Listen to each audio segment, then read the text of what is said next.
5.6. ಅವ್ರು ಸಾಲ ಮಾಡಿರೋದು 55.6.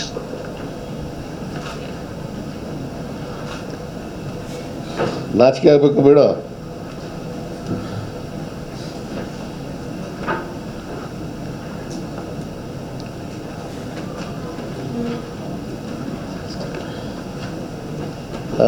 ನರೇಂದ್ರ ಮೋದಿಯವರು ಅವ್ರು ಬಂದ ಮೇಲೆ ಸಾಲ ಮಾಡಿರೋದು 53,11,000 ಕೋಟಿ ಇತ್ತು. ಬರಕ್ಕೆ ಮುಂಚಿತವಾಗಿ ದೇಶದ ಸಾಲ 53,11,000 ಕೋಟಿ ಇತ್ತು. ಈಗ ಇವ್ರು ಬಂದ ಮೇಲೆ 165 ಲಕ್ಷ ಕೋಟಿ ಸಾಲ ಮಾಡಿದ್ದಾರೆ.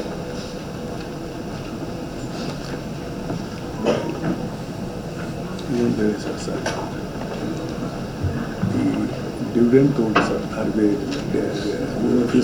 fiscal deficit first time. ಇದೆಲ್ಲ ಪಾಪ ಅವ್ರು ಬರೆಯಲ್ಲ. ಅವರೆಲ್ಲ ಡಿವಿಡೆಂಡ್ ತಗೊಂಡು 3 ಲಕ್ಷ ಕೋಟಿ ಡಿವಿಡೆಂಡ್ಸ್ ತಗೊಂಡು RBIನಿಂದ ಅದು ತಗೊಂಡು ಇದನ್ನ ಸಾಲ fiscal first time RBI break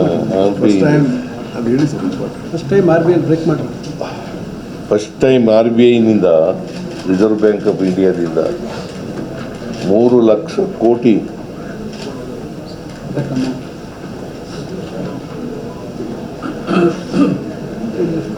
so ನೀವು ಏನೋ ಬರೀ ನಾನು ಯಾಕೆ ಹೇಳ್ತಾ ಇದ್ದೀನಿ ಇದನ್ನೆಲ್ಲ ಅಂತಂದರೆ, ಅಶೋಕ ಟೀಕೆ ಮಾಡ್ತಿದ್ನಲ್ಲ, ಸಾಲಗಾರ ಆಗ್ಬಿಟ್ಟಿದೆ. ನಾವು ಸಾಲಗಾರರಾಗಿಲ್ಲ, but we are within the framework of the parameters of the fiscal responsibility act passed in 2002.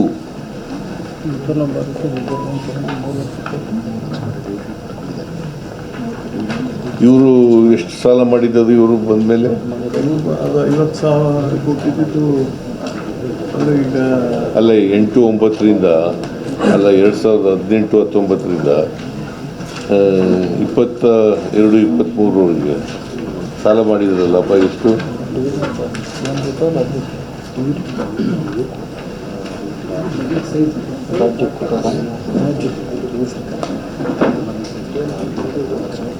ನಾವು ಅಧಿಕಾರಕ್ಕೆ ಬಂದಾಗ 5,53,847 ಕೋಟಿ ಸಾಲ ಇತ್ತು.